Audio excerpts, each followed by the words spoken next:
Hi, how's it going? My name is Carl Diaz. I'm with the Learning Resources Center here at the University of Colorado, and this is part 2 of a 3-part video using torque to solve as a tool to solve for different values. So, there's one video on this. Please go watch it, explaining everything that's going on. Again, the important thing is you compare all 3 to understand why we did what we did in each one. That's what you need to do, okay? So this problem here, a 3-meter long ladder leans against the wall at an angle of 6 degrees with respect to the floor. What is the minimum value of mu, the static mu? What is the value of mu that prevents the ladder from slipping? No friction between the wall and the ladder. Okay, so they're asking us for mu. To me, when I hear that, when I say, okay, well, they're asking us for mu, that tells me that I might just be able to use Newton's laws, right? I know that in the past from this class, right, that mu is just as easy as doing sum of forces in the x and y, finding where the friction is that I'm looking for, turning that thing into mu times the normal force, right, and solving for what I need. That's the idea, right? But maybe it's not that easy this time, so let's take a look. All right, so again, my thought process is I just want to use Newton laws. Linear Newton laws, no torque. So my first step here, as you can see, I have the steps labeled on these 2 problems, not so much that one, but I may put the numbers on there. So for step 1, I just said, hey, well, I know what friction is, right? We want to know what mu is. We're looking for mu. We were given the length of the ladder and the angle that it's sitting at, right? So I should be able to just solve this friction, right? This friction equation for mu and get what I want, right? And I see here, okay, cool. When I do that, I get friction over normal force of the floor, right? That's what that is, normal force of the floor. And you go, oh, well, that's cool. I should be able to, again, you think to yourself, well, that's a good thing. I should be able to find those things based off what's going on here. I might be able to find those things with my Newton laws. I know that I can do that, right? So you say, cool, sounds good. Let me try that approach. Let me try to use my Newton laws to find friction, and let me try to use my Newton laws to find the normal force of the floor, right? And again, if you're saying, well, how did you know that, Carl? I'm looking here. I see friction is in the x direction, normal force of the floor is in the y. So I'll have 2 equations, one with the normal force of the floor in it, and one the normal force from friction in it. So I should be able to solve both those equations for the variable that I need and get the answer, right? That's what we know. That should be how you're thinking. Be like, yeah, I should be able to do that. All right, so we do the sum of forces in the x, right, which is the normal force of the wall. That's in the positive. Again, we're assuming, keeping the same coordinate system that we had, but, you know, if you're not too sure, again, positive y is that way, positive x. Oops, what the heck was that? Positive x is going to be that way. That was awfully written. Okay, so let's keep an eye. It's a regular Cartesian system. Nothing weird. So, right, normal force of the wall is in the positive direction, friction's in the negative, so normal force gets positive, friction gets a negative because the direction it's pointing, right? And this ladder's balanced in the x and y, so it's not moving, so it's in equilibrium. So we make it equal to 0. We know these things already, right? And just like I said, that is one, right? I'm looking for friction. I'm like, hey, friction's a value I'm looking for. So cool, these are my values. I should be able to solve this equation for friction and get what I want. So I get it's equal to the normal force of the wall. Well, that's cool. Maybe I can do something with that. But we hold off a second because we still got to sum our forces in the y. Right? So we say, okay, well, sum of forces in the y are equal to 0 again because of equilibrium. Normal force of the floor is up, positive y. Mg is down, negative, right? So we write this appropriately. Normal force of the floor has a positive sign. Mg gets a negative sign because of the direction, equals to 0. And again, we say, hey, the other thing I needed was normal force of the floor, and it's equal to mg. Cool beans, right? When I solve this, cool beans, normal force of the floor is equal to mg, so that means I have normal force of the floor. Maybe I can solve this. So let's swap those out. So that's what I did. Friction is equal to normal force of the wall. Boom. Right? Normal force of the floor is equal to mg. Boom. Okay, cool. And then I go, well, do I have normal force of the wall? And you'll know because you'll look at your givens. Was I given it? Ah, crap. I wasn't given it. So what do? Do you give up? Do you say, now I gotta erase everything and start over because this isn't the way? That is the last thing you should do. You need to stop and think. And sometimes that thinking takes 20, 40 minutes, an hour. Okay? Come back to it. Think about it a little more. But make sure that you've exhausted all options before you erase your work and try to start over. I know that's intuitive to do, but just keep that in mind. Okay. So I say, okay, well, I don't know these two things, but I also have in my toolbox this tool of torque, right? And I know the tool of torque also has forces in it. And what it also lets me do is kind of eliminate some forces in my equation. That's the important thing. Remember, these are important things, right? We know that when we place the axis of rotation somewhere, that helps us eliminate the forces that are at that spot because the lever arm is 0. So there'll be no torque, right? So you say, maybe, right, if I put my axis of rotation here, I'm just left with normal force of the wall and mg. Maybe torque will help me find one of those, and then I can maybe find the other thing I need afterwards. Does that make sense? So you just, right, that's exactly the thinking here. All right, you say, hey, if I put my axis of rotation here, I have mg, normal force of the wall, which are the two things I need, right?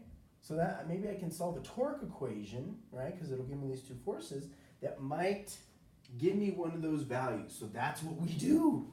Say, well, let's try torque as a tool, right? If this wall were to move away, this ladder would spin. It would spin around that axis, so we can use that idea because we're using the idea of spin. So this thing isn't moving right now. It's in equilibrium, so torque is equal to 0, right? Now, remember, none of these forces, we talked about this over here, but none of these forces, right, are perpendicular to the surface, right? And that would be in this direction. What the heck? That would be in this direction. None of these forces are in this direction. That's perpendicular to the surface. So since none of those forces are in that direction, right, that tells me that the torque equation that I need to use is the FL, not the RF. Remember, this is only for parallel. When they're parallel, make a 90-degree angle with the surface, okay? So I know this is the torque equation I got to use, and when I know this is the torque equation to use, I know L has an angle in it, right? So that means I have to find sorry, I said that wrong. I know that it has L in it when L's the lever arm. I was looking at the angles over here. That came out. I apologize. I know when I use this equation that the force will be there, but there's also the lever arm, which means I have to find the lever arm. That just leads you to that idea. So again, just like I did over here, rather than drawing them all in this messy picture, I draw the two forces that I'm looking for the lever arm. I draw two pictures for them, right? So this is finding the lever arm for the normal force of the wall, where you draw your line of action, and then the lever arm is going to be 90 degrees from the line of action to the axis of rotation, right, which is what we see there. So there's a lever arm for the normal force, where this angle and this angle would be the same. We're given this angle down here. This is the angle that will help us utilize this lever arm. So we want to make sure we draw it in there, right? And then we can see that the lever arm is opposite of that angle, so it's going to take on that sine identity, right? So the lever arm is going to be equal to R, where this is the R, the whole length of the ladder is Rn, right? Which is what I have written here. I call it Rn here and Rmg, but maybe I should give them the same, right? Because I'm calling this R1 and I'm calling this R2, okay? And that's what I do over here, R1, R2. This is R1 for the normal, and the R2 is the one for the mg, okay? So, we know that the lever arm, again, just to reiterate, is going to be R1, the length of this N, and again, I have N there, let's just call it R1, and times sine theta, because the lever arm is opposite of that angle. Okay, so then when I write the torque, I start with the force, which is I always forget this, which is the force, but I need to get the angle. So you see how easy it is to happen. It's easy to forget to get the sine, right? The sine is very important to get, right? So what you want to do is you want to put your pencil on the surface of the object that's getting the forces applied to it, and then you hold your finger at the axis of rotation, apply the force. In this case, the normal force is going to spin this clockwise. So again, clockwise is negative. So to start this torque equation, we start with the sign, which is coming from the way it spins. So it's negative. And then the force is the normal force from the wall, so we write that. And then the lever arm is R1 sine theta, which we have right there. So that's our torque for the normal force. Now let's do the wall. Now let's do the torque for the mg, right? Again, draw the line of action and draw a 90-degree angle from the line of action, or the lever arm is going to be drawn with a 90-degree angle from the line of action to the axis of rotation, right? There's a right triangle right there, right? So that's our lever arm right there. And then the angle, we don't have to move. That's the angle, right? The same angle we were given is the same angle, right? So the lever arm is adjacent to that angle, so it's going to be cosine, right? And the R is going to be the R2. You're going to have RMG, but that should be R2 because that's how I have it written up here. So it's going to be R2, right, which is 1.5 meters. R1 is 3 meters. R2 is 1.5, again, because mg is the center of mass, and we're assuming it's right in the center. So that's why it's 1.5. All right, so again, our lever arm is R2, and then the cosine theta is coming because the lever arm is adjacent to the angle. So then the last thing we have to do is get the sine. So again, you hold your finger at the axis of rotation, apply the force. This time, mg is going to make this thing spin. If we apply the force of mg, make it spin counterclockwise, which is positive. It's positive. I don't think I have this written up here because it's on plenty of other videos. We know that counterclockwise is positive, clockwise is negative. So if this is going to spin counterclockwise, it's going to get a positive sign, which is unsaid. So we just don't write a sign because it's positive, right? And then the force is mg, right? And then the lever arm is R2 cosine theta, which we put right there. So now we have the two torques. Now we can do our torque equation based off the torques we have, right? We know, again, I didn't write it because it just would take up too much, right? But we know it's the sum of torques are T1 plus T2, right? But I know the torques I have, so I can just put them together. There's no more torques. If you're like, well, how do I build this equation? How do I know that these are the only two? Because of what we've drawn and what we've done. We were ignoring this because this axis of rotation is there. We only have two forces, so we should only have two torque equations, okay? It works like that. So the first one is, I want to start with the positive one just to make this pretty. So I start with the torque of mg, so that's mg R2 cosine theta, right? And then the torque from the normal force is negative, so I write minus normal force of the wall, R1 sine theta is equal to 0, right? So it's in equilibrium. So I make it equal to 0, just like I did here. Sum of forces on this side, 0 on this side. And then, again, I want to look at this thing and say, okay, I need one of these two. Which one would be the best? And again, this might be a stretch, but you can see that if you bring this, so what I would do is that before I start to do anything, to try to make the decision I'm telling you to make, do this first. Bring this term over to this side. So you have this. See how mg R2 cosine theta is equal to the normal force of the wall, R1 sine theta. Bring it over here. And then you can see some things. You can say, okay, if I solve for normal force of the wall, which is just going to bring R1 sine theta over here, then I'm going to have mg on top, right? And if I'm solving for normal force of the wall, that's on top here. And if mg is on the top of my equation, mg and mg are going to cancel. So that's what I want to do. I don't want to solve this equation for mg, because if I solve for mg, well, I'll be honest with you. You could probably solve it either one, now that I'm starting to see this. Because if we solve this for mg, our cosine theta is going to come over here, and we could replace this in here where normal force is going to go on the bottom, and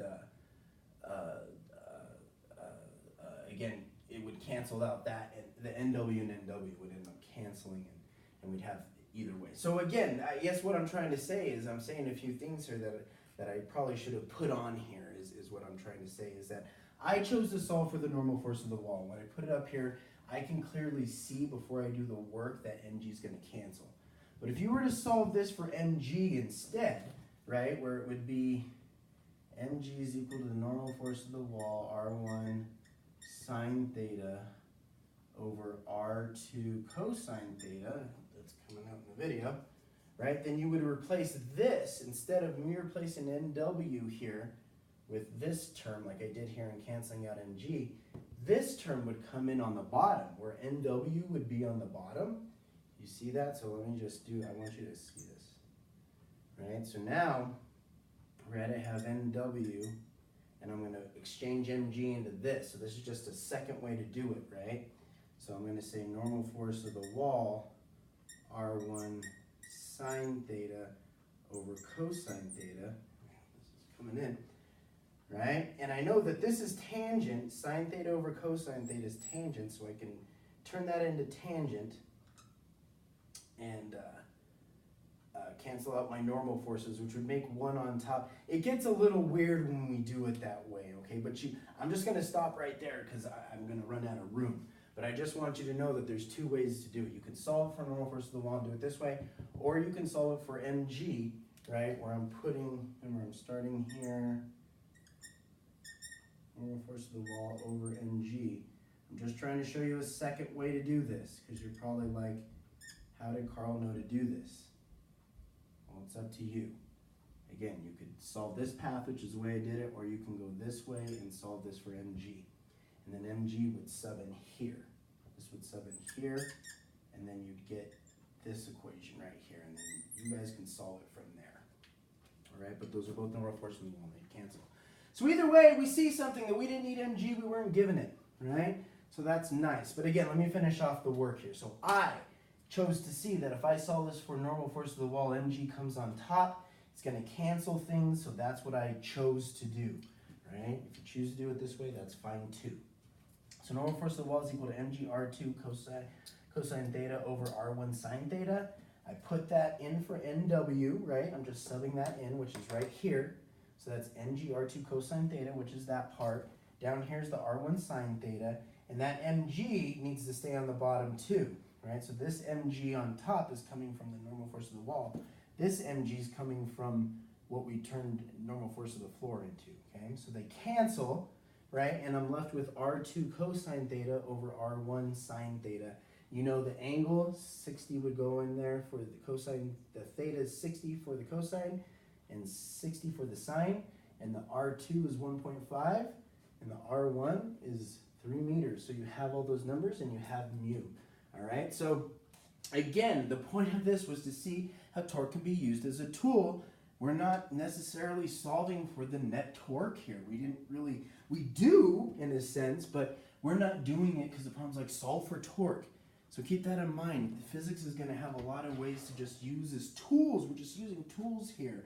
This is again another one. So compare these two problems. Okay, again, the final answer is right here. Right, but follow the work. 1, 2, 3. I got the steps labeled for you here. All right, this is again part 2 of part 3. Part 3, we're going to solve this one. All right, so I'm just going to say to be continued. Come back. Make sure you're watching these videos multiple times because they're super, super, super, super helpful. And I will see you on the next one.